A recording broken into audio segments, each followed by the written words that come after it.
Hello दोस्तों, स्वागत है आपका ब्राइट बिगिनिंग एकेडमी के ऑफिशियल यूट्यूब चैनल पर।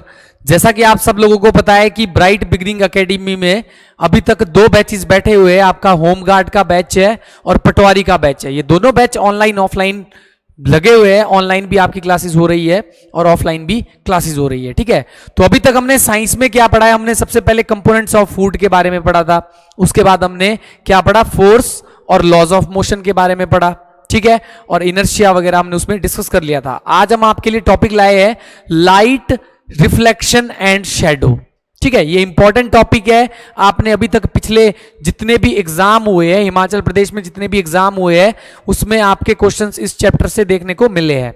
ठीक है, लाइट्स का क्वेश्चन कहीं भी, चाहे कोई सा भी एग्जाम हो, आपका सेंट्रल लेवल का हो, चाहे आपका स्टेट लेवल का हो, कोई सा भी एग्जाम है, उसमें इस चैप्टर से आपको क्वेश्चन देखने को मिलता है। ठीक है, हम एनसीईआरटी पैटर्न के हिसाब से चलेंगे। जो चीजें हमारे पास एनसीईआरटी में, हम उसी को डिस्कस करेंगे। ठीक है, तो लाइट्स आप लोगों ने सुना होगा, प्रकाश। ठीक है, लाइट्स है तो जिंदगी है, लाइफ है। ठीक है, इस यूनिवर्स में अगर लाइट्स नहीं होती तो कहीं अंधेरे में घूम रहे होते। ठीक है, आइस का कोई काम ही नहीं होना था अगर लाइट्स नहीं होती। तो लाइट्स हमारे लाइफ का बहुत इंपॉर्टेंट पार्ट है। ठीक है, तो आज हम डिस्कस करेंगे, किसके बारे में डिस्कस करेंगे? आपके पास लाइट है, आपके पास शेडो है और रिफ्लेक्शन है। ठीक है, इसके बारे में हम डिस्कस करेंगे आज। ठीक है, जिसमें कि आपका ये सारा का सारा एनसीईआरटी पैटर्न रहने वाला है। इसमें प्रकाश के बारे में पढ़ेंगे, छाया के बारे में पढ़ेंगे और परावर्तन के बारे में पढ़ेंगे। ठीक है, आप लोगों ने पढ़ा होगा छोटी क्लासेस में, इस चीज को हम पढ़ लेते हैं, लेकिन जैसे जैसे आप कॉम्पिटिटिव एग्जाम की तैयारी करते हैं तो उसमें जो आपके क्वेश्चन बनते हैं, थोड़ा वो लेवल बढ़ जाता है, घुमा फिरा के थोड़े क्वेश्चन पूछता है। ठीक है, तो इसको अच्छे से पढ़ना है, अच्छे से नोट्स बनाने हैं। उम्मीद करता हूं जितनी मेरी पुरानी वीडियोस थी, जितनी भी वीडियोस आई है, उन सबके आपने नोट्स बना लिए होंगे। ठीक है, तो आज हम डिस्कस करेंगे किसके बारे में? Light, shadow and reflection. ठीक है, जितने भी एग्जाम, अभी पटवारी का एग्जाम आपका होना है, पंचायत सेक्रेटरी का एग्जाम होना है आपका अभी। ठीक है, सीबीएसई के एग्जाम चले हुए हिमाचल प्रदेश में, और ये ओनली हिमाचल प्रदेश के लिए नहीं, ये आपके लिए एसएससी का जो एग्जाम होता है, सेंट्रल लेवल के जितने भी एग्जाम होते हैं, जिसमें भी साइंस की इंपॉर्टेंस रहती है, हर चीज में आपको ये काम आने वाला है। ठीक है, तो हम डिस्कस करेंगे। सबसे पहले ये पता होना चाहिए कि लाइट होती क्या चीज है। सबसे पहले ये इसके बारे में इतना पता होना चाहिए कि लाइट है क्या चीज। तो लाइट क्या चीज है? लाइट आप सिंपल बोल सकते हैं कि जो हमें हेल्प करे, हमें मदद करे किसी चीज को देखने के लिए। अगर हमने कोई ऑब्जेक्ट देखना है तो उस ऑब्जेक्ट को देखने के लिए हमारे को लाइट की जरूरत होती है। विदाउट लाइट अंधेरे में हमको दिखाई नहीं देता है। दिखता है किसी को अंधेरे में? वो कमेंट कर सकता है। ठीक है, तो अंधेरे में नहीं दिखाई देता है, तो हमारे को लाइट की जरूरत होती है। ठीक है, तो लाइट सिंपल, अगर मैं एक छोटी सी एक डेफिनेशन बोलूं तो क्या बोलती है कि आपके पास जो लाइट है, it is the way to see the object. एक ऐसा रास्ता जिससे हम आसानी से किसी वस्तु को, किसी ऑब्जेक्ट्स को देख सके। तो आप एनसीईआरटी में देख सकते हो यहां पे डेफिनेशन लाइट की। लाइट हमारे पास क्या है? सिंपल, कि light is a form of energy. Light क्या? एक एनर्जी की फॉर्म है। That enables us to see the things around us. मतलब कहने का मतलब सिंपल है कि प्रकाश ऊर्जा का एक रूप है जो हमें अपने आसपास की वस्तुओं को देखने में सहायता करता है। तो सिंपल डेफिनेशन है आपके पास, हमारे अराउंड में, हमारे सराउंडिंग में जितनी भी वस्तुएं, जितने भी ऑब्जेक्ट्स हैं, उनको देखने के लिए जो हमको हेल्प करती है, उसी को आप क्या बोलेंगे? लाइट बोलेंगे। उसी को आप क्या बोलेंगे? प्रकाश बोलेंगे। ठीक है, अभी बोला we can not see anything, हम किसी भी चीज को नहीं देख सकते हैं, in complete darkness because no light reaches our eyes. अब हम देखते कैसे हैं? सिंपल बताऊं मैं चीजें। हम ऑब्जेक्ट को कैसे देख पाते हैं? जैसे ही उस ऑब्जेक्ट के ऊपर लाइट पड़ती है ना, वो लाइट हमारे आईज की तरफ पड़ती है। ठीक है, उस लाइट, जैसे ही लाइट ऑब्जेक्ट से रिफ्लेक्ट होकर हमारी आईज की तरफ आई, फिर हमारे को ऑब्जेक्ट देखने को दिख जाता है, हमारे को ऑब्जेक्ट को देख लेते हैं हम उस ऑब्जेक्ट को। ठीक है, तो सिंपल ये तरीका है आपके पास। अभी पढ़ेंगे आगे रिफ्लेक्शन के बारे में, लेकिन यहां सिंपल लाइट का इंट्रोडक्शन है। तो ये बोला है कि पूर्ण अंधकार में हम किसी भी वस्तु को नहीं देख सकते हैं। ठीक है, क्योंकि हमारी आंखों तक प्रकाश नहीं पहुंचता है। तो जब तक हमारी आईज तक लाइट रिफ्लेक्ट नहीं होगी, तब तक हमारे को चीजें नहीं दिखेगी, हमारे को वस्तुएं नहीं दिखेगी। ठीक है, अब आप देख सकते हैं कुछ ये सोर्स है आपके पास, लाइट के सोर्स है। देखो यहां पे एग्जांपल है लाइट के, सिंपल है। सबसे पहला नेचुरल एग्जांपल आपके पास कितने हो गए, नेचुरल सोर्स क्या आ गया, सूर्य। सन आपका क्या है, नेचुरल सोर्स है, ठीक है। आपके पास स्टार्स आ गए, तारे हो गए आपके पास, ठीक है। आग आ गई आपके पास, फायर। आपके पास कैंडल दिया है, कैंडल। इलेक्ट्रिक बल्ब हो गया, टॉर्च हो गया। ये सारे के सारे एग्जांपल आपके एनसीईआरटी बुक में दिए हैं, ठीक है। तो आपने हर एक एग्जांपल नोट करके रखना है अपने पास कि ये लाइट के सोर्स है जहां से हमारे को प्रकाश मिलता है।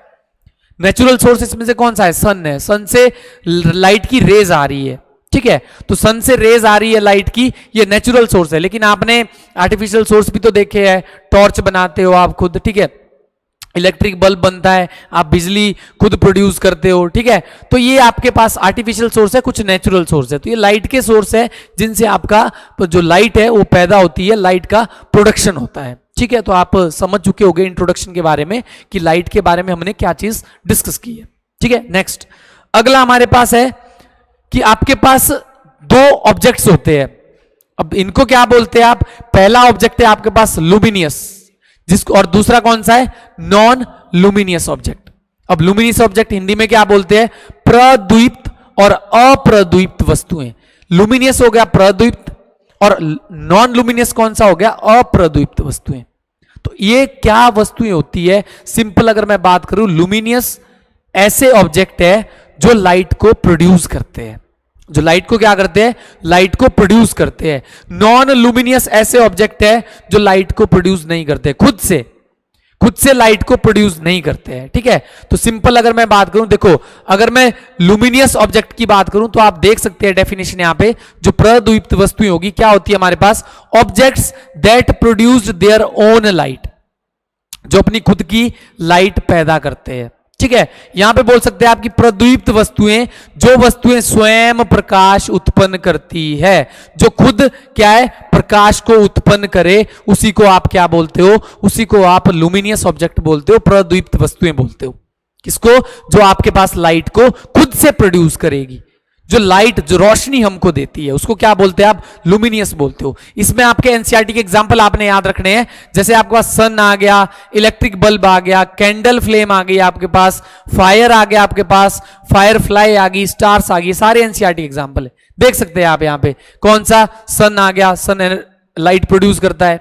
उसके बाद आपके पास इलेक्ट्रिक बल्ब आ गया, बल्ब से भी लाइट एनर्जी, लाइट प्रोड्यूस होती है। उसके बाद आप मोमबत्ती आ गई, जो इसकी कैंडल की फ्लेम होती है, कैंडल की फ्लेम आ गई। आग आ गई आपके पास, फायर आ गई यहाँ पे, ठीक है। फायर फ्लाई, ये इंपॉर्टेंट है, याद रखना है आपने। जुगनू देखे होगे बेटा आप लोगों ने, जुगनू रात के अंधेरे में चमकते हैं, ठीक है।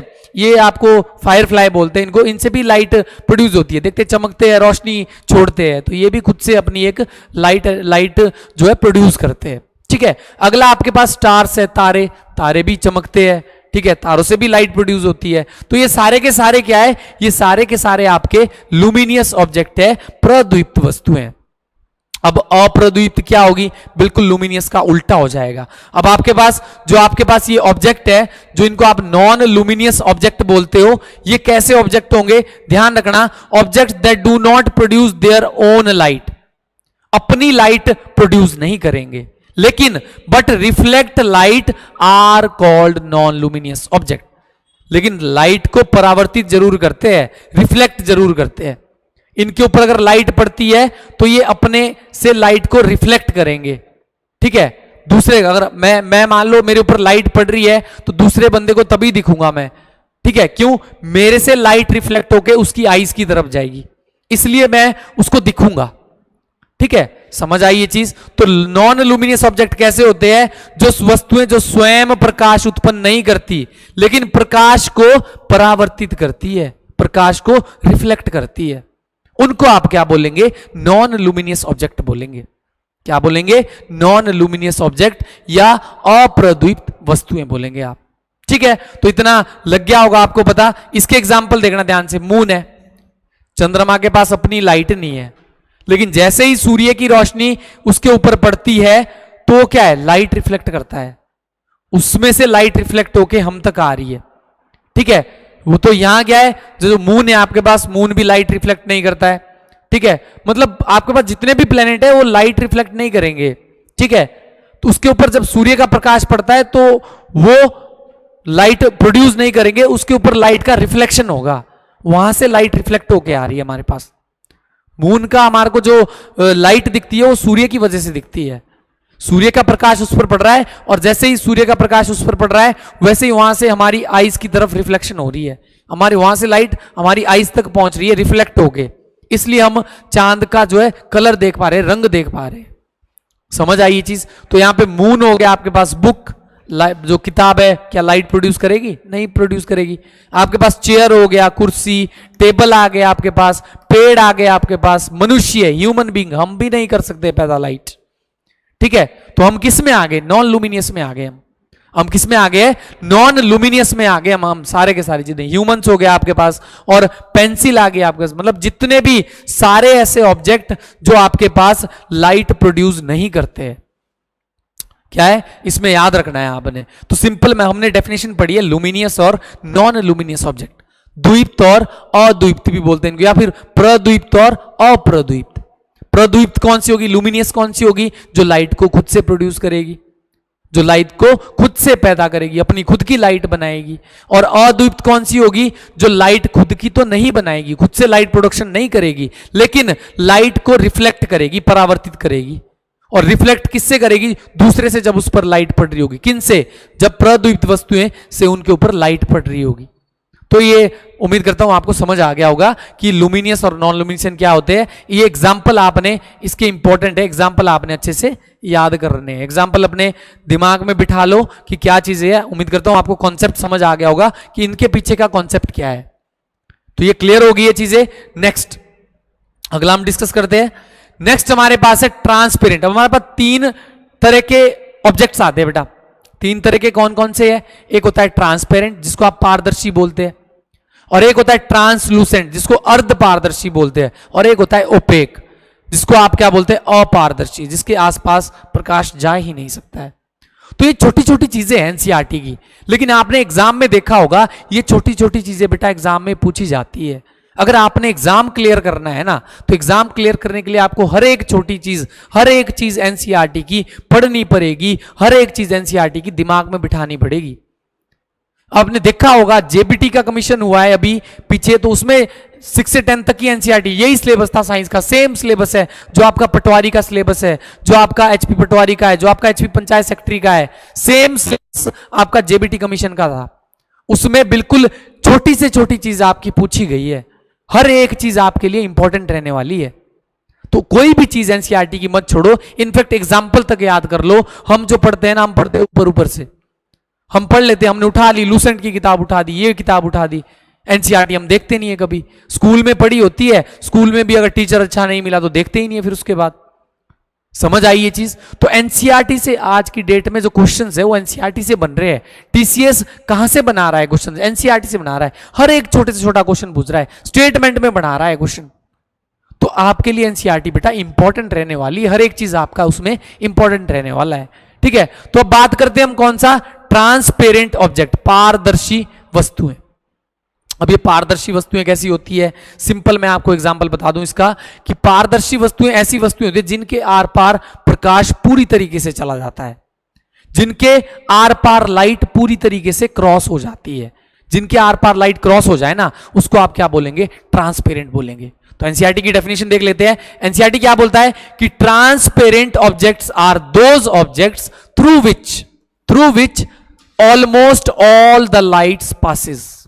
मतलब पारदर्शी वस्तुएं वह वस्तुएं होती है जिनसे लगभग पूरा प्रकाश गुजर जाता है। पूरा का पूरा प्रकाश, पूरी लाइट उसमें से पास हो जाएगी।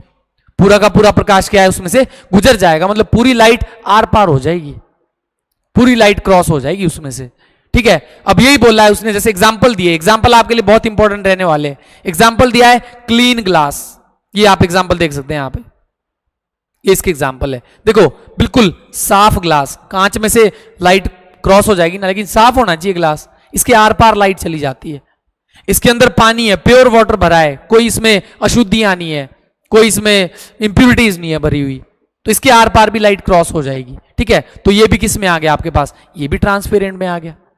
दूसरी चीज हमारी एयर, हवा, वायु में भी प्रकाश आर पार जाता है।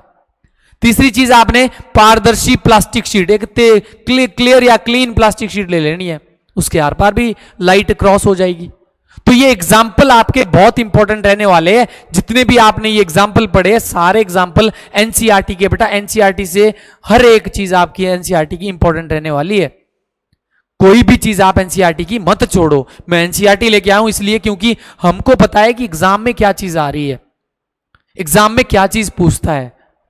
अब पैटर्न बदल चुका है, टीसीएस एग्जाम करवा रहा है, तो उसमें एनसीईआरटी की हर एक चीज आपके लिए इंपॉर्टेंट रहने वाली है। और ये चीज आपके लिए हम लेके आए हैं तो इसके पीछे हमने भी मेहनत की होगी। हम आपके लिए अगर मेहनत कर सकते हैं तो आप भी हमारे लिए मेहनत कर सकते हो। समझ आई ये चीज? आपकी जो मेहनत होगी वो आपके अपने लिए आएगी, अपने काम आएगी वो आपकी। हम आपको गाइड कर सकते हैं, हम आपको बता सकते हैं कि कहां से क्या चीज आनी है, हम आपको पढ़ा सकते हैं, लेकिन मेहनत आपने खुद करनी है, पढ़ना आपने खुद है वो। समझ आई ये चीज? तो उम्मीद करता हूं आपको ट्रांसपेरेंट जो है ऑब्जेक्ट आपको समझ आ गए होंगे कि किस तरीके से आपने क्या चीजें पढ़नी है, क्या चीजें इसमें करनी है। ठीक है, ट्रांसपेरेंट सिंपल याद रखना, जिसके आर पार प्रकाश जा सके उसको आप क्या बोलते हैं? ट्रांसपेरेंट ऑब्जेक्ट बोलते हैं। चलो जी नेक्स्ट डिस्कस करते हैं। अगला हमारे पास क्या है? ट्रांसलूसेंट। अगला आ गया हमारे पास ट्रांसलूसेंट ऑब्जेक्ट, जिसको आप क्या बोलते हैं? अर्धपारदर्शी। क्या बोलते हैं आप? अर्धपारदर्शी वस्तुएं भी बोलते हैं इनको। अब ये अर्धपारदर्शी वस्तुएं क्या होती है? अब मैंने बोला आपको अर्ध का मतलब तो समझते हो, आधी चीज। ट्रांसपेरेंट में हमने क्या पढ़ा कि कंप्लीटली ऑलमोस्ट मतलब सारी की सारी लाइट पास हो जाती है, लेकिन इसका अर्ध है मतलब हाफ। कितनी लाइट पास होगी? थोड़ी सी, आधी लाइट पास होगी, पूरी नहीं पास हो सकती है उसमें से। ठीक है, तो सिंपल डेफिनेशन है इसका कि translucent objects are those objects through which only some of the light are passes. थोड़ी सी लाइट पास होगी, आधी लाइट, ऑलमोस्ट आधी लाइट पास होगी उसमें से, बाकी नहीं है। तो मतलब अर्धपारदर्शी वस्तुएं वह वस्तुएं होती है जिनसे केवल कुछ प्रकाश गुजरता है, कुछ एक प्रकाश गुजरता है उसमें से। अब एग्जाम्पल देख सकते हैं आप यहां पे, एग्जाम्पल देखो कौन सा? पहला है बटर पेपर। आपने देखा होगा बटर पेपर। ठीक है, बटर पेपर है, उसमें से पूरा प्रकाश कभी भी पास नहीं करता है, उसमें से थोड़ा सा प्रकाश पास करता है, पूरा कभी भी उसमें से प्रकाश पास नहीं करेगा। उसके बाद आपके पास ये देखे होगा आपने धुंधला कांच, जिसको फ्रॉस्टेड ग्लास भी बोलते हैं। ये भी आपने देखा होगा, ऐसा ग्लास बिल्कुल देखा होता है, घरों में लगा होता है। ठीक है, इसमें से भी आपका पूरा का पूरा लाइट क्रॉस नहीं करता है। उसके बाद ये देखना आपके थिन क्लोथ, बहुत पतला कपड़ा है। ये एनसीईआरटी के एग्जांपल है बेटा, तीनों आपने याद करने हैं अपने पास, बिल्कुल याद करके रख लो ये चीज। इसमें से भी आपकी क्या है? इस कपड़े में से भी आपकी लाइट क्रॉस नहीं करेगी। तो उम्मीद करता हूं आपको ट्रांसपेरेंट और ट्रांसलूसेंट के बारे में पता लग चुका होगा, पारदर्शी और अर्धपारदर्शी। तो थोड़ा सा प्रकाश क्रॉस करेगा, पूरी तरीके से नहीं करेगा, उनको बोलते हैं ट्रांसलूसेंट या अर्धपारदर्शी। नेक्स्ट अगर मैं बात करूं, अगली मैं बात करूं ओपेक ऑब्जेक्ट। तीसरे टाइप का जो ऑब्जेक्ट आता है उनको बोलते हैं ओपेक या बोलते हैं अपारदर्शी। और लग गया ना, अपारदर्शी मतलब बिल्कुल भी लाइट पास नहीं करेगी, जिंदगी से लाइट चली गई। ठीक है, अंधेरा हो गया जी फ्यूचर में, अब पता नहीं क्या हो गया, मेरा ये एग्जाम नहीं निकला है, ओहो एक बारी नहीं निकला है तो दूसरी बारी अब मैं तो परेशान हो गया हूं या हो गई हूं, अब मेरे से मेहनत नहीं होती है। कंसिस्टेंसी बेटा, कंसिस्टेंसी, वो सुना है आपने कि consistency is the key of success. थकना नहीं है, रुकना नहीं है, पेपर को छोड़ना नहीं है तब तक जब तक पेपर को तोड़ा नहीं है। तो इसलिए कंसिस्टेंसी मैटर करती है। कोई बात नहीं, एक एग्जाम नहीं हुआ है तो कोई बात नहीं, उससे डिमोरलाइज नहीं होना है, एग्जाम देते रहना है। ये नहीं कि मैंने छोड़ दिया, हार मान लिया, हार नहीं मानना है, हार नहीं माननी है। जब तक एग्जाम क्लियर नहीं होता मेहनत करते रहो, करते रहो, एक ना एक बारी तो पक्का एग्जाम क्लियर हो जाएगा। एक बारी नहीं हुआ, दूसरी बारी नहीं हुआ, तीसरी बारी तो होगा ही होगा, डेफिनेटली होगा अगर आपने मेहनत अच्छे से की है।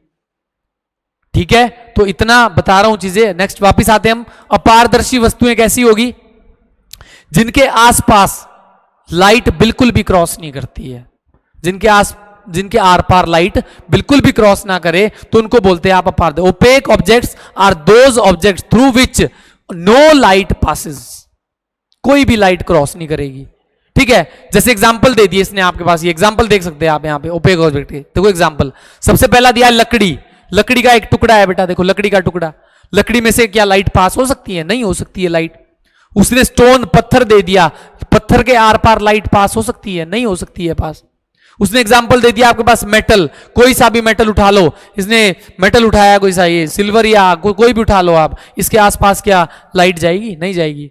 आयरन का एक टुकड़ा उठा लो, उसके आसपास जाएगी? नहीं जाएगी। तो बहुत सारे ओपेक ऑब्जेक्ट तो आपके पास जिनके आर पार लाइट ना जाए, ये ईंट का एक टुकड़ा दे दिया उसने, ब्रिक का एक टुकड़ा दे दिया, इसके आसपास इसके आर पार भी आपके पास लाइट नहीं जाएगी। तो ये कुछ एनसीईआरटी के एग्जाम्पल थे जो आपने अपने पास नोट करके रखने। अच्छे से नोट्स बनाओ बेटा, जब तक आप नोट्स नहीं बनाओगे, जब तक कॉपी पेन नहीं उठाओगे ना, तब तक काम ऐसे नहीं बनेगी बात। क्यों? आपने रिवाइज भी करनी है चीजें। मैं तो यहां पढ़ा दूंगा सारी चीजें, पर आपने वो चीज रिवाइज भी करनी है। रिवीजन मैटर करती है। रिवीजन भी एक बारी नहीं, दो बारी नहीं, 3 बारी रिवीजन करो। क्यों नहीं निकलता एग्जाम? निकलेगा एग्जाम। एक बारी पढ़ के कुछ नहीं होता है, जितनी रिवीजन करोगे उतना फायदे में रहोगे। ठीक है, तो आपको उम्मीद करता हूं कि ये भी आपको पता लग गया होगा कि आपका ओपेक ऑब्जेक्ट क्या होता है, अपारदर्शी वस्तुएं क्या होती है। ठीक है, अब नेक्स्ट डिस्कस करते हैं। हमने अभी तक पढ़ लिया है कि लुमिनियस, नॉन लुमिनियस क्या होता था, ट्रांसपेरेंट क्या होता है, ट्रांसलूसेंट क्या होता है, ओपेक ऑब्जेक्ट क्या होता है। इंट्रोडक्शन हमने लाइट का पढ़ लिया था। अब नेक्स्ट अगला डिस्कस करते हैं। अगला हमारे पास क्या है? शेडो। देखा होगा आपने, आप रोड पे चलते हैं, ठीक है, रोड पे चलते हैं तो आपकी छाया बन जाती है, या रूम में देखा होगा, अंदर रूम में अगर लाइट की रोशनी पड़ रही है तो आपकी जो शेडो है पीछे शेडो बन जाती है। ठीक है, तो छाया क्या होती है? छाया अगर मैं सिंपल में बताऊं कि shadow is a dark region formed behind an opaque object when it blocks the path of light. कहने का मतलब मेरा सिंपल है कि जब कोई अपारदर्शी वस्तु, ध्यान रखना ये इंपॉर्टेंट पॉइंट है यहां पे, कौन सा? अपारदर्शी वस्तु वाला। जब कोई अभी पढ़ा है मैंने क्या होता है अपारदर्शी। अपारदर्शी या फिर ओपेक ऑब्जेक्ट क्या होता है? जिनके आर पार प्रकाश नहीं जा सकता है, जिनके आर पार लाइट क्रॉस नहीं हो सकती है। तो यही बोला इसने कि जब कोई अपारदर्शी वस्तु प्रकाश के मार्ग को रोकती है, जब भी कोई अपारदर्शी वस्तु प्रकाश के मार्ग को रोकती है, तब उसके पीछे बनने वाला अंधेरा भाग छाया कहलाता है। मेरे आर पार लाइट क्रॉस नहीं हो सकती है, लेकिन वो लाइट मैंने ऑब्जर्व कर दी और मेरे से सिर्फ एक ब्लैक कलर रिफ्लेक्ट हुआ है पीछे, तो मेरी छाया बन गई उस प्रकाश की वजह से। लेकिन छाया के लिए प्रकाश भी चाहिए, और ऑब्जेक्ट कौन सा चाहिए? ओपेक ऑब्जेक्ट चाहिए, अपारदर्शी वस्तु चाहिए। ये इंपॉर्टेंट है आपके लिए। क्या चाहिए आपको? अपारदर्शी वस्तु चाहिए, ओपेक ऑब्जेक्ट चाहिए आपको इसके लिए। तो शैडो का मीनिंग आपको पता लग गया होगा कि शैडो क्या होती है। जब कोई ओपेक ऑब्जेक्ट, अपारदर्शी वस्तु किसके बीच में आती है? प्रकाश के रास्ते में आती है, तो छाया का निर्माण होता है। एक अंधेरा सा पार्ट, ब्लैक कलर का एक अंधेरा सा एक पार्ट बन जाता है, जिसको आप शैडो बोलते हो। तो सिंपल सी डेफिनेशन है इसकी। अब आपने याद रखनी है इसकी कंडीशन। यहां पे एग्जाम्पल देख सकते हो आप, ये एग्जाम्पल देख सकते हो यहां पे। ये लाइट का सोर्स है, प्रकाश किसी लैंप से प्रकाश जा रहा है, बीच में आपने कोई एक बॉल रख दी है, ये ओपेक ऑब्जेक्ट है, बॉल आयरन की या किसी भी चीज की बॉल रख दिया आपने, इसके आर पार तो प्रकाश नहीं जा सकता है। तो ये लाइट पड़ी जैसे इस पे, ये देखो पीछे आपने स्क्रीन लगाई है, कोई पर्दा लगाया है पीछे, तो स्क्रीन लगाने से क्या हुआ, ये यहां पे लाइट पड़ी, इसने लाइट एब्जॉर्व की, और इसका जो पिछला भाग है ये यहां पे बेटा इसकी शेडो बन गई है, छाया बन गई है। लेकिन कैसे कलर की है? ब्लैक कलर की है, शेडो है आपके पास। तो मतलब 3 चीजें इंपॉर्टेंट है। कंडीशन क्या चाहिए? एक लाइट का सोर्स चाहिए, दूसरी चीज क्या चाहिए आपको? अपारदर्शी वस्तु चाहिए, ओपेक ऑब्जेक्ट चाहिए। 3 में से ना तो ट्रांसपेरेंट चलेगी ना ट्रांसलूसेंट चलेगी, क्योंकि उसके में तो ट्रांसपेरेंट में प्रकाश पार कर जाता है, ट्रांसलूसेंट में आधा प्रकाश पार कर जाता है, और इसमें प्रकाश ही नहीं पार करता है। तो जिसमें से बिल्कुल भी प्रकाश पार ना करे, लाइट क्रॉस ना करे, उसी को आप क्या बोलते हैं? अपारदर्शी वस्तु बोलते हैं। तो जिसमें से बिल्कुल भी लाइट क्रॉस नहीं कर रही है, छाया भी उसी की बनेगी। तो यहां पे शेडो बन गई है पीछे। तो 3 चीजें इंपॉर्टेंट है। सबसे पहला लाइट का सोर्स, दूसरा ओपेक ऑब्जेक्ट, तीसरा आपके पीछे स्क्रीन लगी होनी चाहिए। ये नहीं कि आप हवा में उड़ रहे हो, आपकी छाया भी हवा में बन रही है, नहीं, ऐसे नहीं होगा, उसकी शेडो नहीं बनेगी। एरोप्लेन जब ऊपर से उड़ता है, बिल्कुल नजदीक आ जाता है, उसकी शेडो बन जाती है नीचे। समझ आई ये चीज? पानी में भी आपने देखी होगी, एरोप्लेन ऊपर उड़ रहा है तो पानी में उसकी शेडो बन जाती है नीचे। लेकिन वो एरोप्लेन अगर यहां उड़ रहा है, वहीं नीचे एयर में देखूंगा तो फिर तो उसकी शेडो नहीं बनेगी ना। तो ये ध्यान रखना, स्क्रीन भी चाहिए, कोई सरफेस चाहिए पीछे जिसकी आप शेडो बना रहे हो, जिसकी शेडो बन रही है। तो कंडीशन आपको पता लग गई, आपने कंडीशन याद रखनी है बेटा इसकी। क्या क्या कंडीशन है? पहला, प्रकाश का सोर्स चाहिए, सोर्स ऑफ लाइट। दूसरा अपारदर्शी वस्तु होनी चाहिए, तीसरा क्या होना चाहिए, स्क्रीन लगी होनी चाहिए। ठीक है, अब इसके कुछ करेक्टरिस्टिक है जो इसकी शेडो की है कि विशेषताएं क्या क्या होगी इसकी। सबसे पहली विशेषता देखना कि हमेशा जो प्रकाश है हमेशा काला होता है, जो आपकी छाया है, प्रकाश नहीं सॉरी, जो शेडो होती है दैट इज ऑलवेज ब्लैक और डार्क, हमेशा वो डार्क कलर की होती है। दूसरी चीज, इसका अपना रंग नहीं होता है। जब हमने बोल दिया कि ये ब्लैक कलर की होती है तो इसका कोई अपना रंग तो है ही नहीं, कलर तो है ही नहीं, ये तो काली होती है, बिल्कुल डार्क जैसी होती है, अपना तो कोई शेडो का कलर है ही नहीं। दूसरी चीज, हमेशा जितने जैसे जैसे आप ऑब्जेक्ट लोगे, ऑब्जेक्ट आपने लिए, ये देखो डिफरेंट टाइप के ऑब्जेक्ट बनाए हैं, तो जैसी किसी की शेप होगी वैसी उसकी छाया बनेगी। तो आकार वस्तु की स्थिति पर निर्भर करता है। जो आपका छाया की जो शेप होगी ना, जो शेडो की शेप होगी, वो डिपेंड करेगी कि ऑब्जेक्ट की शेप कैसी है। तो ये आपने ध्यान रखना है। ऊपर से अब साइज की बात आ गई है। अगर आप दूरी बदलने से आकार बदलता है। अगर दूर है, चीजें दूर है, जैसे दूर है, सन कितना दूर है हमारे से, तो हमारी शेडो उतनी बड़ी नहीं बनती है। जैसे जैसे नजदीक आएगा शेडो बड़ी बड़ी होने लग जाएगी। प्रकाश जैसे क्लोज आएगा शेडो बड़ी हो जाएगी। जैसे दूर है आपके पास तो शेडो कम बनती है। तो साइज के ऊपर भी डिपेंड करता है। Size changes with distance. जो आपका शेडो का साइज है वो चेंज करता है, डिस्टेंस के साथ चेंज करता है। जितना ज्यादा डिस्टेंस दूर आपका सोर्स, लाइट का सोर्स जितना दूर ले जाओगे उतनी ज्यादा शेडो कम छोटी बनेगी, साइज छोटा होगा। जितना आप नजदीक लाओगे उतना ज्यादा साइज बड़ा हो जाएगा शेडो का। एक काम देखा होगा आपने बचपन में, कोई लैंप जलाए, लैंप के सामने हाथ रखना, एकदम पीछे बहुत बड़ी शेडो बनती है हाथ की, और जैसे जैसे दूर ले जाओगे फिर शेडो भी कम कम होती जाएगी। तो ध्यान रखना आपने कि अगर लाइट का सोर्स नजदीक है तो शेडो भी बड़ी बनेगी, लाइट का सोर्स दूर जा रहा है तो शेडो भी छोटी बनेगी, कम होती जाएगी। ये इंपॉर्टेंट है आपके लिए। तो आपको पता लग गया होगा कि शेडो क्या होती है छाया के बारे में, और छाया की कंडीशन क्या है, और छाया की विशेषताएं क्या क्या है, शेडो बनती कैसे है। नेक्स्ट अगला हम डिस्कस करेंगे, एक पिन होल कैमरा है। एनसीईआरटी में बेटा दिया है, इसके बारे में क्वेश्चन पूछा था, जेपीटी की एक शिफ्ट में उठाना पूछा था कि पिन होल कैमरा कैसी इमेज बनाता है। ये बहुत पुराने टाइम का कैमरा है जो यूज होता था, पिन होल कैमरा बोलते। एक होल सा बनाते थे किसी बॉक्स के अंदर, तो उसके अंदर इमेज बनती थी। इसमें कोई लेंस लूंस यूज नहीं होता है, कोई लेंस यूज नहीं होता है।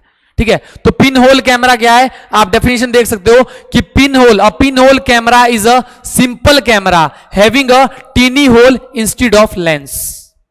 मतलब एक पिन होल कैमरा क्या है, एक सरल कैमरा है, सिंपल कैमरा है।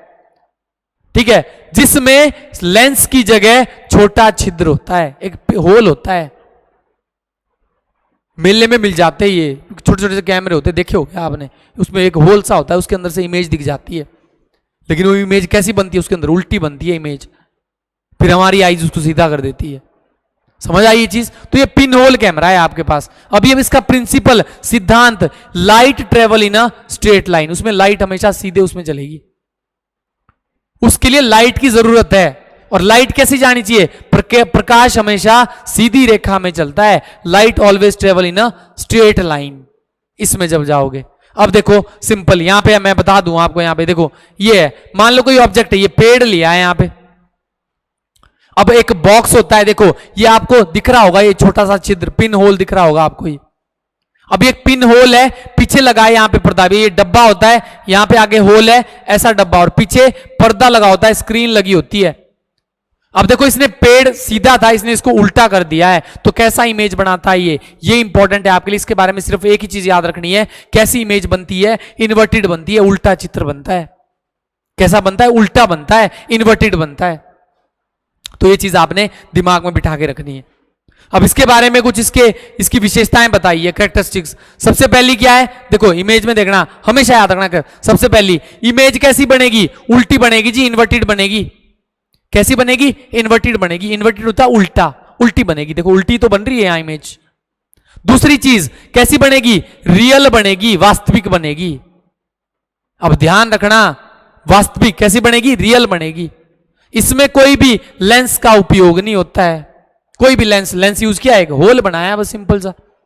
अब ये कहां कहां यूज होते हैं, इसके उपयोग देखो। ये देखो यहां पे हमारा जो ताजमहल है कैसे दिख रहा है, इसके अंदर उल्टा पिन होल से लाइट गई, ताजमहल का अंदर है तो ये उल्टा दिख रहा है हमारे को। अब यहां देखो जरा उपयोग, इसके उपयोग है, देखो अगर हमने सूर्य ग्रहण का पता लगाना है, व्यूइंग सोलर एक्लिप्स सेफली पता करना है, तो उसके लिए भी स्पिन होल कैमरे का यूज होता है।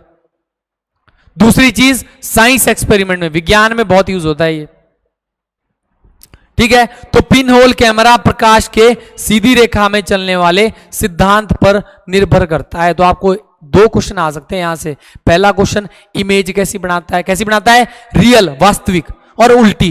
दूसरी चीज, इसका सिद्धांत किस सिद्धांत के ऊपर काम करता है, ये करता है कि प्रकाश कैसा जाना चाहिए, हमेशा स्ट्रेट लाइन में जाना चाहिए, सीधी रेखा में जाना चाहिए। तो ये आपको उम्मीद करता हूं कि ये समझ आ गई होगी चीज, पिन होल कैमरा क्या है। तो ये इंपॉर्टेंट रहने वाला है, हम ना इसको इग्नोर कर देते हैं, एनसीईआरटी में से लिखा है पर इग्नोर कर देते हैं। आपने पढ़ा नहीं होगा, अब पढ़ रहे होगे, पढ़ा होगा आपने जिस टाइम आप 8th 9th 10th में होगे, उस टाइम पढ़ी होगी चीज, पर अब दोबारा यही चीज आपके एग्जाम में पूछी जा रही है।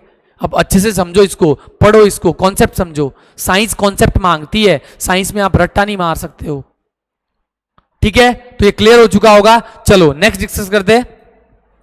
अब आता है हमारे पास रिफ्लेक्शन ऑफ लाइट, ये इंपॉर्टेंट है। यहां से आगे सारी चीजें आपकी इंपॉर्टेंट है, इससे पीछे भी जितना भी हमने किया है वो भी इंपॉर्टेंट है, ठीक है। लेकिन ये समझना है, उसके बाद आपको जो ऑप्टिक्स है ना, ऑप्टिक्स तब जाके समझ आएगी अगर आपको रिफ्लेक्शन समझ आ गया है। इससे आगे का पार्ट बहुत इंटरेस्टिंग होने वाला, इंपॉर्टेंट है, और अच्छे से आपने इंपॉर्टेंट तरीके से नोट्स भी बनाने हैं। आप अपने खुद के हैंडमेड नोट्स बनाओ, खुद के नोट्स बनाओगे लेक्चर देख के, तभी जाके समझ आएगी चीजें। चलो नेक्स्ट, अब रिफ्लेक्शन को क्या बोलते हैं, प्रकाश का परावर्तन, लाइट, रिफ्लेक्शन ऑफ लाइट। अब ये रिफ्लेक्शन ऑफ लाइट क्या होता है, अब सुनो मेरी बात ध्यान से। आप क्या है कि शीशे के सामने खड़े हैं, सुबह सुबह बिल्कुल मॉर्निंग में उठ जाते हैं, शीशे के सामने खड़े हो जाते हैं, ठीक है। सुबह सुबह चेहरा देखना होता है, जरूरी है देखना, है ना, ठीक है। तो ले आपके पास जो सुबह आप उठे हैं, शीशे के सामने खड़े हैं, आपको आपका चेहरा दिख जाता है ना चेहरा, ठीक है। लड़कियां तो सुबह ही उठती है, सबसे पहले शीशा चाहिए देखने के लिए, ठीक है। तो मैं बात करूं, आपके पास जो शीशा है, वो जो शीशे, उस पर आपका चेहरा कैसे दिख रहा है, किस की वजह से आपका चेहरा दिख रहा है, तो इसलिए दिख रहा है, अंधेरे में तो दिखेगा नहीं, है ना, लाइट में ही दिखेगा ना। जब उसके ऊपर लाइट पड़ रही है ना, जब उसके ऊपर प्रकाश पड़ रहा है, तो प्रकाश जब मिरर के ऊपर पड़ रहा है, शीशे के ऊपर पड़ रहा है, तो वो प्रकाश रिफ्लेक्ट होकर आपकी आईज की तरफ आ रहा है, फिर आपकी आईज उसको देख पा रही है। तो इसी को बोलते हैं बेटा रिफ्लेक्शन ऑफ लाइट। जब प्रकाश किसी सरफेस से, कैसा होना चाहिए, प्लेन सरफेस या रफ सरफेस, कैसा ही भी होगा चलेगा, पर वो रेगुलर और इरेगुलर रिफ्लेक्शन के बारे में पढ़ेंगे हम आगे। जब प्रकाश किसी सरफेस, सतह पर पड़ता है और वो वापस लौट कर आता है उसी माध्यम में, उसको रिफ्लेक्शन बोलते हैं, ठीक है। तो यहां पे डेफिनेशन बोलता है एनसीईआरटी, क्या बोलती है, द बाउंसिंग बैक, ध्यान रखना, the bouncing back of light into the same medium after striking a smooth surface is called reflection of light. मतलब जब प्रकाश किसी चिकनी सतह से टकराकर, स्मूथ सरफेस से टकराकर उसी माध्यम में वापस लौट आता है, तो इसे प्रकाश का परावर्तन कहते हैं। अब समझो ध्यान से, देखो इस डायग्राम से समझो चीजें। आपके पास ये देखो, कोई मान लो यहां पे सन है, यहां पे सन की रेज आ रही है, यहां से सन की रेज आई, ये देखो यहां पे ये सरफेस है, कैसा सरफेस है, स्मूथ सरफेस है। जैसे ही ये जो लाइट आती है, इसको बोलते हैं बेटा, क्या बोलते हैं, इंसिडेंट रे या आपतित किरण बोलते हैं। जो प्रकाश के सोर्स से, जो किसी लाइट के सोर्स से लाइट रेज आएगी, एक किरण आएगी, उसको क्या बोलते हैं, इंसिडेंट रे बोलते हैं, आपतित किरण बोलते हैं। अब जैसे ही ये रे आई, रे पड़ी यहां पे, कहां पे पड़ी, सरफेस पे पड़ी। अब सरफेस पे पड़ने के बाद ये वापस रिफ्लेक्ट हुई है, इस डायरेक्शन में गई है। अब जो वापस रिफ्लेक्ट हुई है ना, उसको बोलते हैं परावर्तित किरण, रिफ्लेक्टेड रे। और इन दोनों को जो बीच में डिवाइड करती है, उसको बोलते हैं अभिलंब। क्या बोलते हैं उसको, नॉर्मल बोलते हैं। नॉर्मल क्यों बोलते हैं, देखो ये सरफेस के बिल्कुल परपेंडिकुलर है, सरफेस के बिल्कुल परपेंडिकुलर 90 डिग्री का एंगल बना रहा है ये सरफेस के साथ।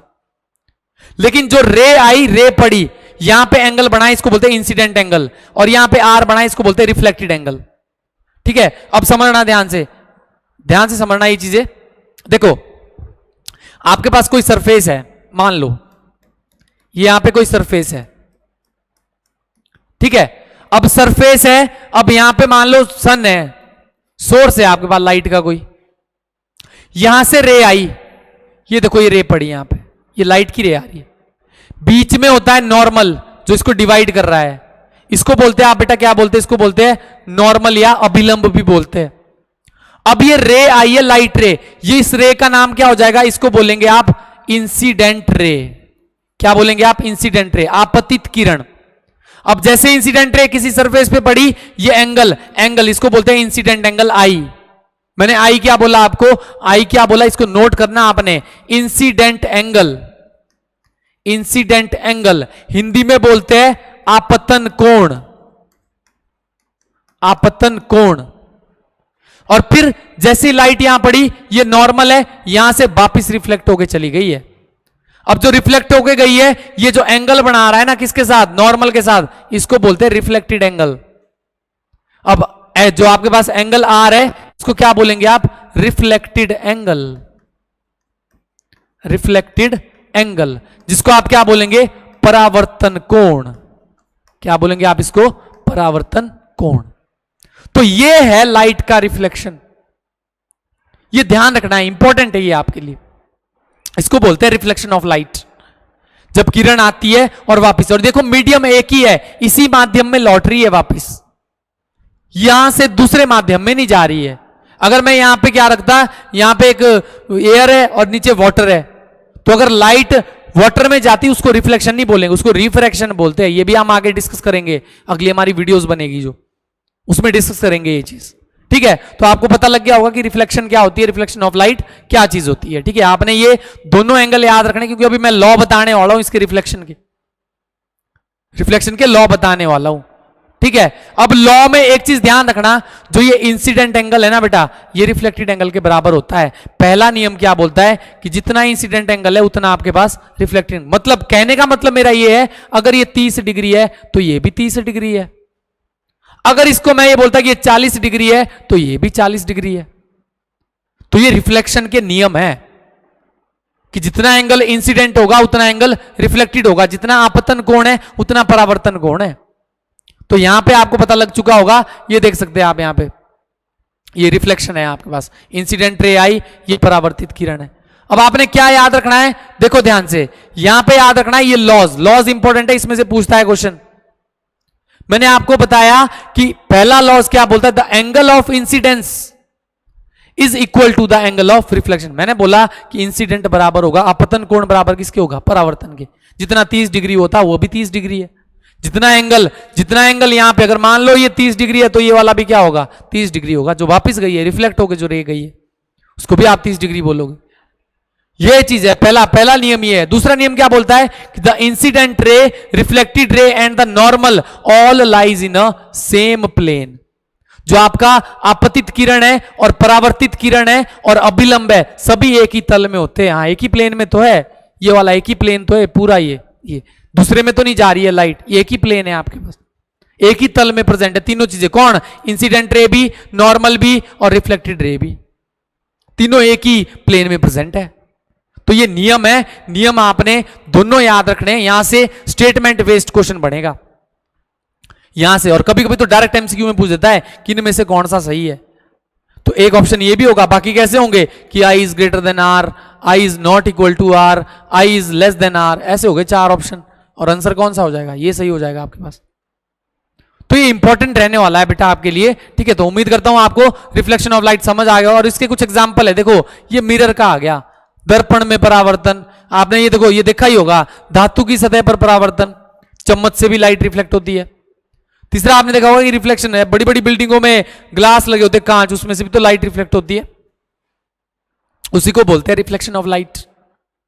तो उम्मीद करता हूं आपको रिफ्लेक्शन समझ आ गया होगा। अब इसके कुछ एप्लीकेशन पढ़ते हैं, यूजेस कि कहां कहां ये यूज होता है। तो ये कुछ इसके एप्लीकेशन है, परावर्तन के उपयोग। ये देखो कितना अच्छा बना रखा है, सुबह सुबह उठ के बिल्कुल शीशे के सामने कंघी करना, ठीक है। देखो हम दर्पण में अपना प्रतिबिंब देखते हैं, ये भी किसके, रिफ्लेक्शन के यूज है। ये आप देख सकते हैं यहां पे, तो कितना सुंदर है, कितनी सुंदर लड़की है, ठीक है। अब देखो यहां से, इसके बाद आपके पास वाहनों में रियर व्यू मिरर देखे हो गया आपने। ये देखो अंदर गाड़ी में एक मिरर लगा होता है, तो यहां से क्या रेयर व्यू मतलब पीछे का आपने देखना है, जो आपके वाहनों में रियर व्यू मिरर होता है लगा हुआ। अगला आपके पास आ गया पनडुब्बियों में पेरिस्कोप। ये इंपॉर्टेंट है, पूछता है कि इनमें से कौन सा आपके पास रिफ्लेक्शन का यूज है। ये देखो ऐसे होता है, पेरिस्कोप होता है सबमरीन्स में, यहाँ पे ये भी आई की तरफ रिफ्लेक्ट होता है। बड़े बड़े वाहनों में देखा होगा ऊपर लगे होते हैं शीशे से, तो वहां से रोशनी आर पार क्रॉस हो जाती है। आपके पास पल्ली तरफ से भी शिप आ रही है, सिग्नल आपने पहुंचाना है तो पेरिस्कोप से पहुंचाया जाता है। ये देखो यहाँ पे आइस थी, ये ऑब्जेक्ट है, ऑब्जेक्ट यहां पे रे पड़ी, यहां से इधर आई, फिर यहां से रिफ्लेक्ट होकर आइस तक पहुंच गई है। यह जल सतह के ऊपर की वस्तुओं को देखने में मदद करता है। अगर आप नीचे है, जल के नीचे है, अंदर है, तो आपने अगर देखना है पेरिस्कोप लगाया है तो ऊपर की वस्तु है, जैसी लाइट है तो इस पर रिफ्लेक्ट हुई, रिफ्लेक्ट हो गई, यहां पहुंची लाइट और यहां से हमारी आइस पे आ गई। अगर हम नीचे है तो पेरिस्कोप लगा होता है सबमरीन्स में। आपने जहाजों में देखा होगा नीचे की, अगर आपने ऊपर की वस्तुएं देखनी और आप समुद्र में पानी के नीचे है। ठीक है, अब यहां पे आ गया हमारे पास, देखो यहां पे ये देख सकते हैं आप, ये आपके पास चारों तरफ मिरर लगाया है, बीच में रख दिया, यहां पे भी लाइट आ रही है, एब्जॉर्ब हो रही है ना लाइट, तो ये it is uses reflection to concentrate sunlight and cook food.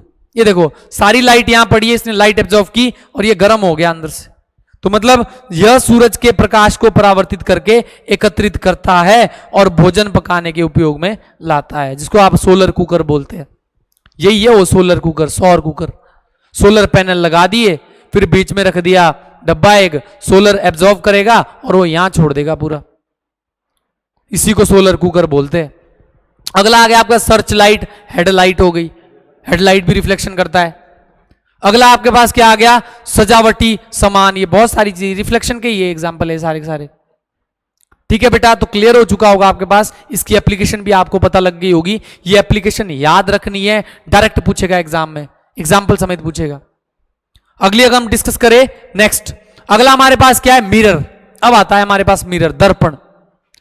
हर एक चीज पढ़ेंगे हम मिरर के बारे में। अब देखो मिरर क्या होता है, मिरर मैंने बताया आपको, मिरर एक ऐसा सरफेस है जिससे लाइट रिफ्लेक्ट होती है, लेकिन एक साइड से वो पॉलिश्ड होता है। और पॉलिश किससे किया जाता है, या तो एल्यूमिनियम से किया जाता है या सिल्वर से किया जाता है।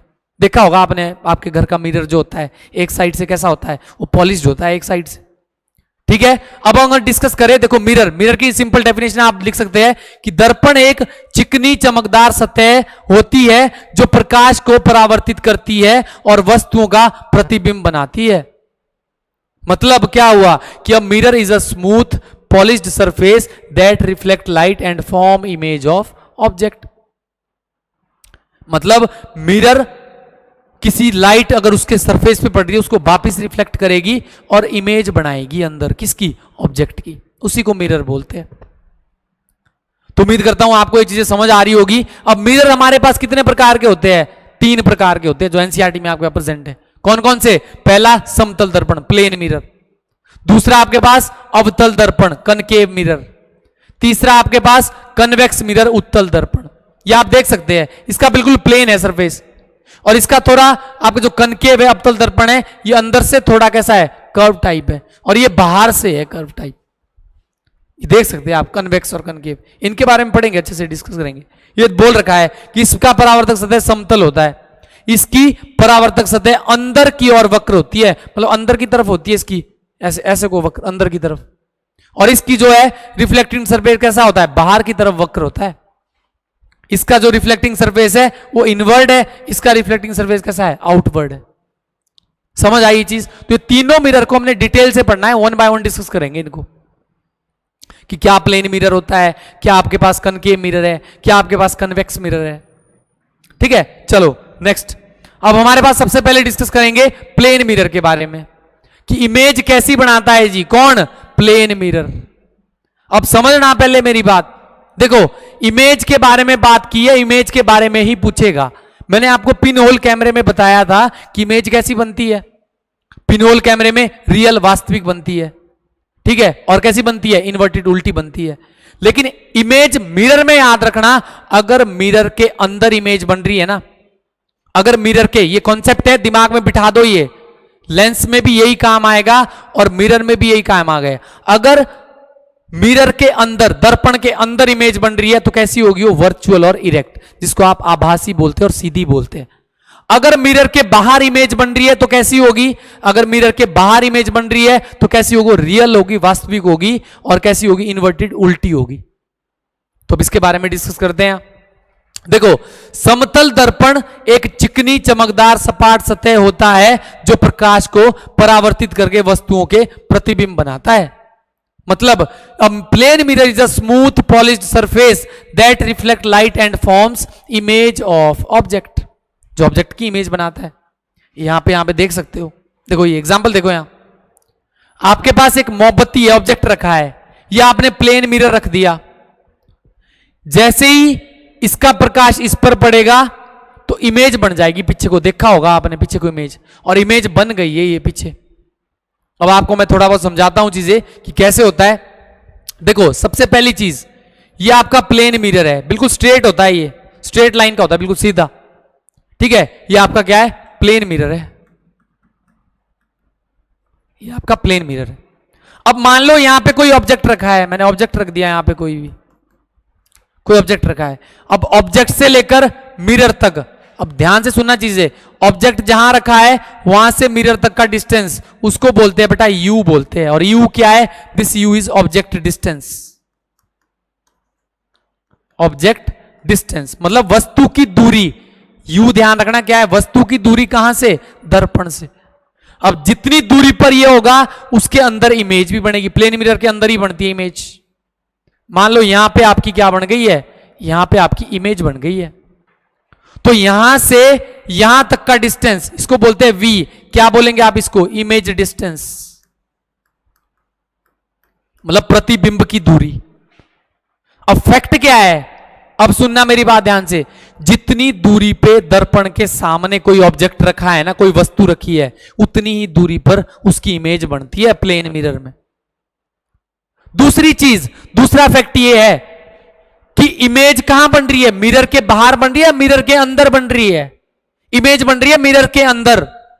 तो मैंने अभी आपको बोला है कि अगर मिरर के अंदर इमेज बनेगी तो कैसी होगी? वो मिरर के अंदर की इमेज हमेशा कैसी होती है? वर्चुअल होती है, आभासी होती है। और कैसी होती है? सीधी होती है। इसका मतलब प्लेन मिरर कैसी इमेज बनाता है? वर्चुअल बनाता है। वर्चुअल कौन सी होती है? जो दर्पण के अंदर बनती है। और अगर इमेज वर्चुअल होती है तो हमेशा वो इरेक्ट होती है। कैसी होती है? सीधी होती है। ये दिमाग में बिठा के रखना है आपने। तो इसका मतलब जो ये प्लेन मिरर जो इमेज बना रहा होगा, अगर मान लो मेरे पास यहां पे 10 मीटर है, 10 मीटर डिस्टेंस ऑब्जेक्ट का है, तो उसकी इमेज का डिस्टेंस भी अंदर मिरर के अंदर कितना होगा? 10 मीटर ही होगा। तो मैं ये चीज बोल सकता हूं कि U बराबर होगा किसके? V के बराबर होगा। दूसरी चीज, ये इमेज कैसी बना रहा है? इमेज बना रहा है दर्पण, अंदर बन रही है इमेज। तो इमेज कैसी होगी बेटा? कैसी होगी? वर्चुअल इमेज होगी, वर्चुअल और इरेक्ट होगी। वर्चुअल और इरेक्ट होगी, जिसको आप क्या बोलते हैं? आभासी। आभासी और क्या बोलते हैं आप इसको? सीधी। आभासी और सीधी। ये याद रखना है बस इसके बारे में। यही चीज यहां डिस्कस की है, यही चीज बताया गया है यहां। प्रॉपर्टीज देखो क्या बनेगा। देखो ये याद रखनी है, image formed by plane mirror is virtual and erect. कैसी होगी? आभासी और सीधी होगी। कौन सी होती है आभासी और सीधी? जो दर्पण के अंदर बनती है। दूसरी चीज, the size of the image is equal to the size of the object. जितने साइज, प्रतिबिंब का आकार वस्तु के आकार के बराबर होगा। जितना आकार वस्तु का है ना, जितना वस्तु प्लेन मिरर के सामने रखी है, उस इमेज का आकार भी उतना ही होगा। अगर हम प्लेन मिरर के सामने खड़े हो जाएं तो हमारी शक्ल भी तो उतनी ही दिखेगी, जितनी मिरर के अंदर उतना ही दिखेगा जितना जो हमारी शक्ल सामने है। कि किसी की शक्ल ऊंची हो जाएगी, किसी की छोटी हो जाएगी, ऐसा तो नहीं होता है। जितना साइज दर्पण के सामने ऑब्जेक्ट रखा है उतना ही साइज का दिखता है। और यह याद रखना, अगर मेरी मिरर से दूरी 10 मीटर है तो मेरी इमेज भी अंदर कितने मीटर की बनेगी? 10 मीटर की बनेगी। यह इंपॉर्टेंट चीज है। दूसरा बोला इसने कि the image found behind the mirror at the same distance as the object in front of the mirror. वही बात बोली है, वही लाइन बोली है। प्रतिबिंब दर्पण के पीछे उसी दूरी पर बनता है जितनी दूरी पर वस्तु दर्पण के सामने होती है। ठीक है, तो ये याद रखना। अब लास्ट पॉइंट, ये सबसे इंपॉर्टेंट है, जो बहुत बच्चे इसको इग्नोर कर जाते हैं। ये इमेज कैसी बनाता है? लेटरल इन्वर्जन होता है इसमें, पार्श्व उल्टाव भी होता है। अब ये लेटरल इन्वर्जन क्या होता है इसके बारे में डिस्कस करते हैं। देखो ये जो लेटरल इन्वर्जन वर्ड आया है ना, इसका मतलब है, सुनना पहले एग्जांपल से, अगर मैं मिरर के सामने खड़ा हूं, दर्पण के सामने खड़ा हूं, मैं अपना हाथ कर दूं, तो अगर परली तरफ से देखोगे ना आप, ये अंगूठा उस साइड होगा ऐसे। इसको बोलते हैं बेटा लेटरल इन्वर्जन, पार्श्व उल्टाव। मैं यहां से तो मेरा ये इस साइड कैसे है, ये लेफ्ट साइड है, लेकिन अगर मिरर की तरफ से देखोगे ना तो ये अंगूठा राइट साइड होगा। ट्राई कर लेना ये चीज। इसको बोलते हैं लेटरल इन्वर्जन, पार्श्व उल्टापन। तो इंपॉर्टेंट है आपके लिए, इसके बारे में डिस्कस करते हैं आगे। अब देखो ध्यान से, ये है लेटरल इन्वर्जन। ये देखो यहां पे, ये सामने एग्जांपल भी दे रखा है। इसी को बोलते हैं जब किसी वस्तु को समतल दर्पण के सामने रखा जाता है तो उसका प्रतिबिंब पार्श्व उल्टा हुआ बनता है। तो याद रखना, इसके साथ साथ आपने क्या याद रखना है कि प्लेन मिरर इमेज वर्चुअल और इरेक्ट तो बनाता ही है, लेकिन ये लेटरल इन्वर्टेड इमेज भी बनाता है। आभासी और उल्टा, आभासी और सीधा तो बनाता ही है, लेकिन ये पार्श्व उल्टी इमेज भी बनाता है। तो दो तरीके की इमेज हो गई। अब ये लेटरल इन्वर्जन क्या होता है, ये पार्श्व उल्टी क्या चीज है, ये यहां पे देख सकते हैं आप, ये सामने हाथ लेके खड़ा है, देखो ये इसका अंगूठा इस साइड है, लेकिन इमेज में अगर शीशे से देखो तो कैसा हो गया, इस साइड हो गया। यहां पे अंगूठा राइट साइड था, यहां पे कैसा हो गया, ये लेफ्ट साइड हो गया। इसको बोलते हैं पार्श्व उल्टा, उल्टी इमेज, लेटरल इन्वर्जन। अगर सीधा ए है तो वहां पे उल्टा ए दिख जाएगा, उसको लेटरल इन्वर्टेड इमेज बोलते हैं। इसीलिए ये देखो एग्जांपल दिया है एम्बुलेंस वाला, इसीलिए बेटा देखा होगा आपने, एम्बुलेंस के अगली साइड देखना, एम्बुलेंस उल्टा लिखा होता है, ताकि अंदर जो गाड़ी के अंदर जो मिरर लगा होता है ना, रियर व्यू मिरर, वो उसको सीधा कर देता है, इसीलिए उल्टा लिखा होता है। इसीलिए वो क्या है, जब अगले वाला बंदा है उसको दिख जाएगा तो सीधा करेगा, उसको एम्बुलेंस दिखेगा कि एम्बुलेंस आ रही है, वो साइड कर देगा और पास दे देगा एम्बुलेंस को। इसीलिए एम्बुलेंस में जो एम्बुलेंस है पूरा वो उल्टा लिखा जाता है। क्यों? क्योंकि प्लेन मिरर कैसी इमेज बनाता है, लेटरल इन्वर्टेड इमेज बनाता है। यही रीजन है बेटा इसके पीछे का। तो उम्मीद करता हूं आपको लेटरल इन्वर्जन भी पता लग गया होगा। यही एग्जांपल दे रखे हैं यहां पे, ये देखो यहां पे एग्जांपल दिए हैं यहां पे, सिंपल चीज है। ठीक है, तो आपने क्या क्या याद रखनी है प्लेन मिरर के बारे में, ध्यान रखना। कैसी इमेज बनाता है, फर्स्ट पॉइंट वर्चुअल, और कैसी होती है, इरेक्ट, मतलब आभासी, आभासी, और कैसी होगी, सीधी।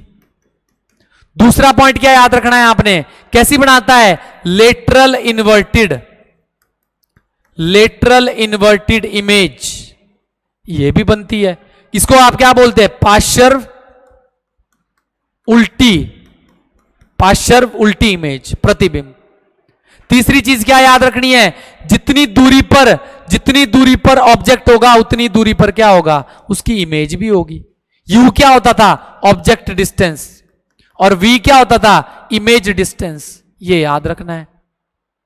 अब एक चीज और याद रखना है, जितनी, जैसे ये प्लेन मिरर है मान लो आपके पास, इसके सामने कोई ऑब्जेक्ट रखा है, इस ऑब्जेक्ट की हाइट है 2 मीटर, तो अंदर जो इमेज बनेगी ना भाई साहब, ये भी 2 मीटर की इमेज बनेगी, हाइट उसकी भी 2 मीटर होगी, हाइट भी बराबर है, साइज भी बराबर है। और एक चीज याद रखना, जो प्लेन मिरर पॉलिश्ड किया जाता है, दो चीजें यूज होती है, एक तो एल्यूमिनियम, एल्यूमिनियम से पॉलिश्ड कर दो आप, या फिर आप सिल्वर से पॉलिश कर दो। ये भी आपने याद रखना है, ये भी आपने अपने माइंड में फीड करके रखनी है चीजें। तो उम्मीद करता हूं आप लोगों को ये अच्छा लगा होगा, उम्मीद करता हूं समझ आ गई होगी चीज। तो प्लेन मिरर के बारे में बिल्कुल हो गई हमारे पास चीजें। अब इसके बारे में हम डिस्कस करेंगे कि प्लेन मिरर में इमेज बनती है, अगर दो प्लेन मिरर को आपस में इकट्ठा किया जाए तो इमेज कितनी बनेगी, वो पढ़ेंगे अगले लेक्चर में पढ़ेंगे। लेकिन अभी यहां पे हमारे पास बचता है, अभी हमारे पास आता है रेगुलर और इरेगुलर रिफ्लेक्शन। अभी रेगुलर क्या होता है, अब समझो ध्यान से, मैंने शुरू में ही बोला था कि रिफ्लेक्शन भी दो तरीके के होते हैं, एक रेगुलर होता है, एक इरेगुलर होता है। जो प्लेन मिरर पे रिफ्लेक्शन होता है उसको रेगुलर बोलेंगे। रेगुलर सिंपल कहने का मतलब, समझना मेरी बात ध्यान से, अगर सरफेस कैसा है, बिल्कुल सीधा है, अगर लाइट ऐसे पड़ रही है तो ऐसे ही वापस जाएगी। लेकिन अगर मैं पहाड़ बना दूं ना, ऐसे पहाड़ ये, और लाइट पड़ रही है तो पता नहीं कहां, एक इधर जाएगी, दूसरी लाइट इधर को जाएगी, फिर तीसरी पड़ेगी इधर को जाएगी, तो मतलब ऐसे अरे परे हो रहा है रिफ्लेक्शन, सीधा नहीं हो रहा है। तो ये तो होता है बेटा, ये कैसा होता है, ये होता है रेगुलर, इसको बोलते हैं रेगुलर रिफ्लेक्शन। और ये कैसा होता है, इसको बोलते हैं इरेगुलर, इरेगुलर रिफ्लेक्शन।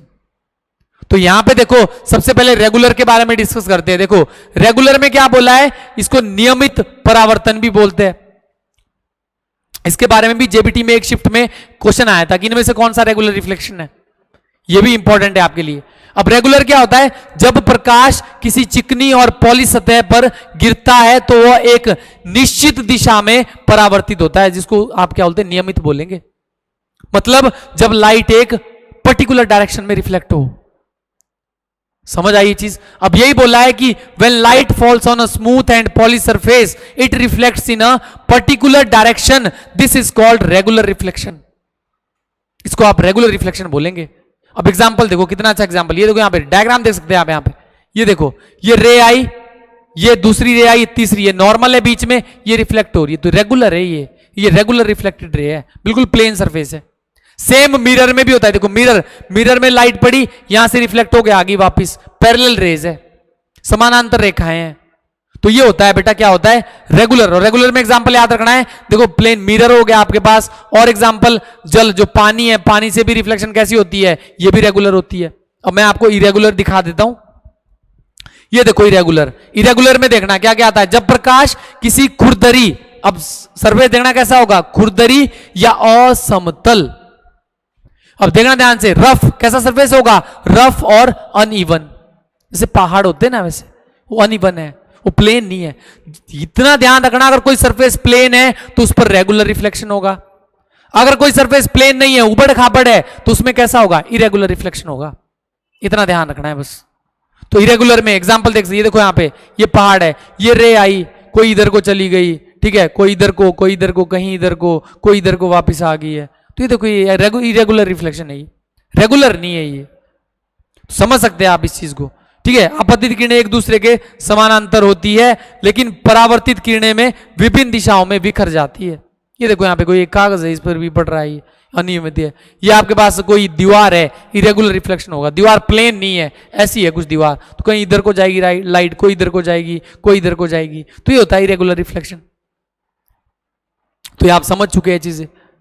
अब मैं आपको एक प्लेन मिरर का अब एक लास्ट कॉन्सेप्ट बताता हूं। प्लेन मिरर का आपने याद रखना है कि यहां से क्वेश्चन पूछता है कि number of images formed by two plane mirror। मतलब आपसे अगर पूछा है ना कि दो समतल दर्पण है, वो दोनों किसी एंगल पे, किसी कोण पे रखे हैं, और उनके बीच में कोई ऑब्जेक्ट रखा है, तो बताओ कितने इमेज बनेगी? Number of images. तो अगर आपसे पूछे कि प्रतिबिंब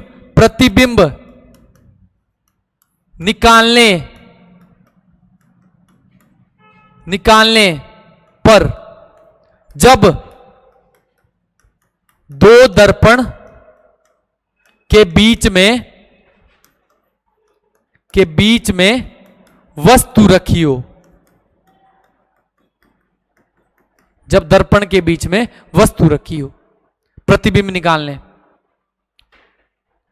ठीक है। अब देखो इसका फॉर्मूला क्या होता है। मैं नंबर ऑफ इमेजेस को n से डिनोट कर रहा हूं। ये n बराबर किसके होता है? 360 बाय थीटा। बस इतना याद रखना है। ये थीटा क्या है? थीटा भाई साहब ये क्या है? Angle between two mirror. दो दर्पण के बीच का कोण है ये। किसके बीच का? दो दर्पण के बीच का कोण। अब यहां से याद रखना है, अगर तो इस n की वैल्यू इवन आ रही है, कोई सम संख्या आ रही है, तो कितनी इमेज बनेगी? कितने प्रतिबिंब बनेंगे? इमेज को आपने क्या करना है? n-1 कर देना है। अगर इसकी ऑड आ रही है मतलब ऑड को क्या बोलेंगे आप? विषम आ रहा है, n की वैल्यू विषम आ रही है, तो आपने क्या कर देना? वही n रहने देना आपने। अब एग्जाम्पल से बताता हूं चीजें, ये नोट कर लो पहले अपने पास, इसका स्क्रीनशॉट ले लो, ये नोट कर लो। अब देखो मैं एग्जाम्पल बताता हूं आपको किसका। जैसे आपसे पूछ लिया, आपसे क्या पूछ लिया कि दो प्लेन मिरर है, ये दोनों मैंने क्या बना दिए? प्लेन मिरर बना दिए। दो प्लेन मिरर है, इनके बीच का कोण आपको बता दिया उसने। कितना बता दिया? उसने बता दिया मान लो 90 डिग्री बता दिया कोण। और इन दोनों के बीच में ना मैंने कोई ऑब्जेक्ट रखा है, कोई वस्तु रखी है इनके बीच में। फिर पूछेगा बताओ जी इसके अंदर कितनी इमेजेस बनेगी। आपने हेरा फेरी मूवी देखी होगी, उसमें जब वो अंदर एकदम एक मिरर के अंदर जाते हैं तो उसको पकड़ने की कोशिश करता है, लेकिन उसको दिखती है, उसको बहुत सारी इमेजेस दिख जाती है। या आप मिरर इकट्ठे कर देना तो बहुत सारी इमेजेस आपको दिख जाती है। अगर प्लेन मिरर एक साथ ऐसे लगाओगे फिर ऐसे लगाओगे तो बहुत सारी इमेजेस बनती है। तो यहां से अब देखो फॉर्मूला क्या है मेरे पास, n बराबर क्या होता है 360 बाय थीटा। अब थीटा कितना दिया है, थीटा मैंने बोला है दो प्लेन के बीच का एंगल 90 डिग्री दिया है, तो 90 डिग्री है तो 360 बटे 90 कट गया, ये 9 से जाएगा 4, कितना आया जी 4 आया है। तो n की वैल्यू 4 आई है। 4 कैसा है, ऑड है कि इवन है, 4 कैसी वैल्यू है, ये तो इवन वैल्यू है। और अगर सर इवन वैल्यू है तो आपने बोला था कि इमेज कैसी बनती है, कैसी बनती है इवन में n-1, मतलब n की वैल्यू 4 आई है तो 4 में से माइनस कर दो 1 को, कितनी इमेज बनेगी भाई साहब, 3 इमेज बनेगी। क्लियर हो चुका है ये चीज, तो ये समझ आ गया होगा। अब जैसे फॉर एग्जांपल और ले लो आप क्वेश्चन कि दोनों के बीच का एंगल कितना दिया है, 30 डिग्री दिया है, कितना एंगल दिया है 30 डिग्री दिया है, तो पूछेगा होगी कितनी इमेज बनाएगा जी, दो समतल दर्पण के बीच में ऑब्जेक्ट रखा है, एंगल दिया है 30 डिग्री, कितनी इमेज बनाएगा वो, तो कितनी इमेज बनाएगा, देखो n की वैल्यू 360 बाय थीटा, अगर n की थीटा किसके कितना है आपके पास 30 डिग्री है, 0 से 0 कट गया, ये तो कट जाएगा, किससे जाएगा 12 से जाएगा, n की वैल्यू तो जी 12 ही है, और 12 कैसा नंबर है, इवन नंबर है, सम संख्या। इसका मतलब सर आपने बोला था अगर इवन नंबर आएगा तो आपने क्या करना है n-1 करना है, तो 12 में से माइनस कर दो 1 को, कितनी इमेज बनेगी भाई साहब 11 इमेज बनेगी। तो ये आपका आज टॉपिक था लाइट रिफ्लेक्शन एंड शेडो, या लाइट शेडो एंड रिफ्लेक्शन। अभी हमने पढ़ लिया है, आज हमने सिर्फ एक मिरर डिस्कस किया है, प्लेन मिरर डिस्कस किया है। अगला जो हमारा टॉपिक आएगा लाइट शेडो एंड रिफ्लेक्शन का ही टॉपिक आएगा आपके पास, इसमें रिफ्रैक्शन भी जोड़ देंगे, उसमें लेंस के बारे में बताएंगे। तो उम्मीद करता हूं आपको ये टॉपिक अच्छा लगा होगा। और बेटा सबसे पहली चीज मैं ये बताऊं आपको, आप प्रॉपर नोट्स बनाओ, इसके प्रॉपर अपने पास चीजें लिखो, तब जाके आपको समझ आएगी चीजें। और कमेंट बॉक्स पे अगर कोई दिक्कत आ रही है, कोई प्रॉब्लम आ रही है, कोई क्वेश्चन पूछना है तो आप कमेंट करो ज्यादा से ज्यादा, और ज्यादा से ज्यादा इस वीडियो को शेयर करो और बहुत लोगों तक पहुंचाओ इस वीडियो को, ताकि जो बच्चे नहीं पढ़ पा रहे हैं, जो आपके पास ऑफलाइन एकेडमी में नहीं आ सकते, उनको ये ऑनलाइन भी प्रोवाइड है, ऑनलाइन भी बीबी एकेडमी प्रोवाइड करवा रहा है। ठीक है, और मेरा निवेदन रहेगा सभी बच्चों से कि अब यहाँ पे जो आपका बीबी एकेडमी है वो फाउंडेशन बैच शुरू कर रही है। ये किसका फाउंडेशन बैच है, एचपी पुलिस और एचपी फॉरेस्ट गार्ड का फाउंडेशन बैच है। इसकी क्लासेस आपकी मंडे से शुरू हो जाएगी, तो सभी बच्चे एकेडमी में एनरोल करें। और ये दोनों मोड में रहने वाला है, ऑनलाइन और ऑफलाइन, और ये मिनिमम फीस पे रहने वाला है। तो thank you so much, like share and subscribe.